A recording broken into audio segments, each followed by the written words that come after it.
everybody. My name's Tess, I'm 23 and I'm the General Manager of SYN Media. For me, it wasn't until I moved to the city and I started broadcasting on community radio that I realised I do have a voice and it should be heard. I'm originally from the country, a quiet little town that really doesn't have that much to do. And I can tell you, I would have killed to have had a youth radio station in my town when I was a teenager. But eventually I was lucky enough to join SYN. It's a student youth network. We're a community media organisation that produces radio, TV and online media, all produced by young Australians under 26. We've been doing it for 12 years and we are a national leader in broadcasting the voices that otherwise would not be heard.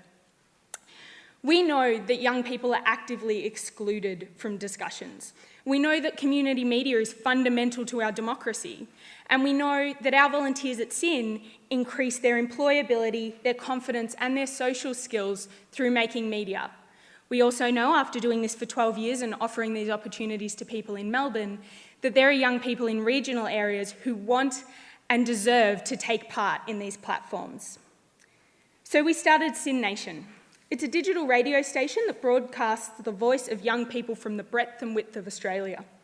We form partnerships with community radio stations and local youth organisations in regional areas to help them put young people on the air. The radio show that the young people produce gets broadcast in the local area and on SYN Nation. And any online content that they want to produce, such as videos and blogs, gets distributed via syn.org.au. We've been running SYN Nation for just 1 year, and we've already seen so many successes, just like this one on our second slide. Well, Sam Maloney is one of our young media leaders. This is Sam here. And at the start of 2014, Sam knew he was interested in radio, but he was finding it impossible to get his career started whilst working a full-time retail job in Warrnambool in southwest Victoria. Sam didn't want to leave Warrnambool, but there wasn't that much there. He saw an ad in the paper to volunteer with SYN, and he signed up. Sam has since helped young people in Warrnambool produce not 1, not 2, but 6 weekly radio shows that is broadcast on SYN Nation and on the local community radio station. He's actually joined the board of management at the station. He's the youngest member by about 20 years, and he was named Young Citizen of the Year for Warrnambool. But that's not all. Sam also gained, as a direct product of this project, paid employment in the youth sector, and, as I think this quote shows, an understanding of the remarkable potential the community media has to bring good stuff to young people. SYN Nation is not about the content that we produce, but what it unlocks. It unlocks the stories of the country. It unlocks like-minded young people who can connect through the SYN community. It unlocks and develops the potential of young people, and I couldn't agree more. So we're here tonight because we want to bring this project to Western Australia.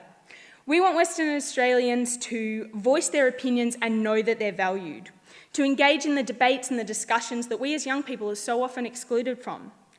We want to be national, and we want to create a network of passionate young people who can work together to make the most of this opportunity.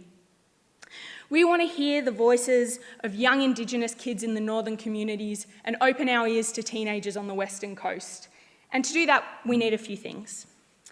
We've actually already done some of the hard yards and formed 2 partnerships with community broadcasters in WA, one in Fitzroy Crossing and one in Fremantle. And let me tell you, the creativity is already flowing. I don't know if any of you guys remember, but last year there was a community radio station where some kids broke in so that they could get on air. They produced a pretty good show, bit of swearing, but it was a pretty good show. That's Wonky Radio. That's our partner. When we heard that story, we were like, these kids need to be on SYN.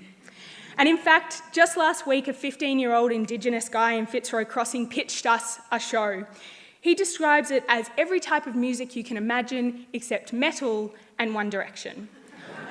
I would totally listen to that, and I'm sure you can see that we are on the cusp of bringing this project to WA. But we also need some cash. We need a project coordinator to set up these hubs of youth activities and be there to support young people every time someone from Esperance or Kununurra or Fitzroy Crossing rings us with a question or a problem. We need a set of face-to-face workshops as well as online resources that will give young people in WA the skills in media making and leadership to get other young people and themselves on air. So what I'm saying is, we just need $20,000. There are Sam Maloneys in every single regional town in Australia. There are young voices that aren't being heard in every regional town in Australia. We want to unite them and we want to broadcast them. Your $20,000 investment tonight puts you on the ground floor of this movement, a movement that has already done so much and is ready to do plenty more. The young people of Western Australia have a lot to say. I invite you to stand with SYN and hear them.